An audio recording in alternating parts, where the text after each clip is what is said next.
40. I'm going to soften this line so it looks well blended.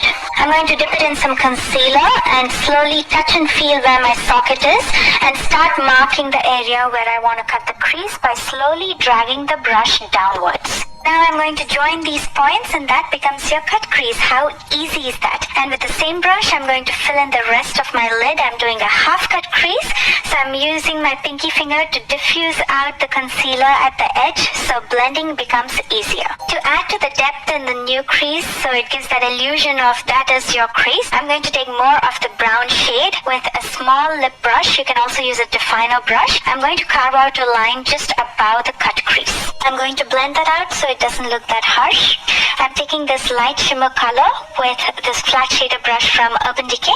I'm going to fill in the inner half of my lid.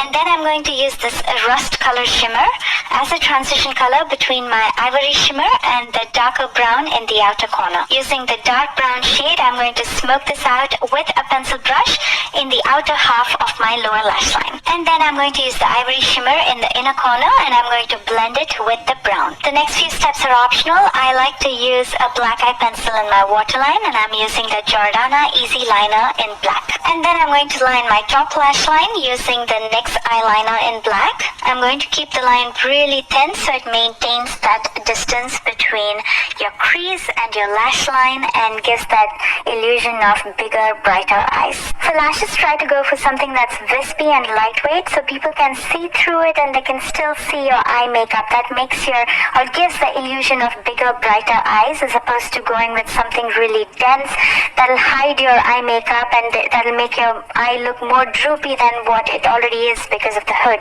And finally, I'm going to finish up with a coat of mascara. I'm using the Big Shot mascara from Maybelline.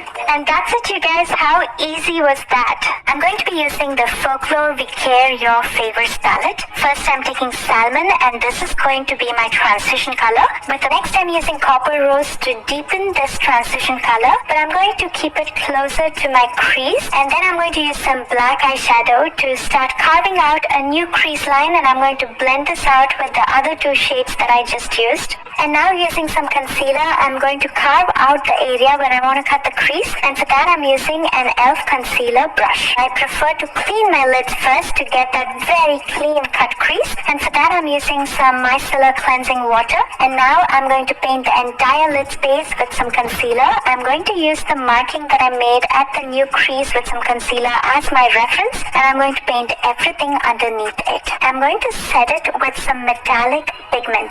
I'm using the Aztec Gold Lumiere Luxe Powder from Benne. Now let's convert this cut crease into a double cut crease. And for that, I'm going to use some black eyeshadow. With an angled brush, I'm going to carve out a cut crease parallel to the first cut crease that we did just in the outer corner. Using more black eyeshadow, I'm going to start deepening up the outer corner using a flat fluffy brush, and this gives the illusion of elongated eyes. And this is also a cheat sheet for winged liners. Eyeliners are not very flattering on hooded eyes, so we will skip that step. Instead, we will line our waterline using a black eye pencil. This is from Jordana. Using more black eyeshadow, I'm going to thicken up my lower lash line. That gives the illusion of bigger eyes. And I'm going to join this line with the top lash line. Using a JCat Baked Highlighter in Twilight, I'm going to highlight my brow bones. And now comes my favorite part of adding glitter. Now, chunky glitters are not flattering on hooded eyes because of all the folds that we have. Instead, I would recommend using something very delicate. The one that I'm using is a liquid liner from Folklore in Platinum. First, I'm going to very lightly apply it on my lids and then I'm going to run it through my crease. Next, I'm going to prepare my lashes for the falsies by curling it and applying a coat of mascara. The one that I'm using is the Au Natural Bold Statement Mascara. And for a look like this, I prefer something that wings out and doesn't cover my lid space. And I'm finishing up with a coat of mascara in my lower lashes. And here's the final look.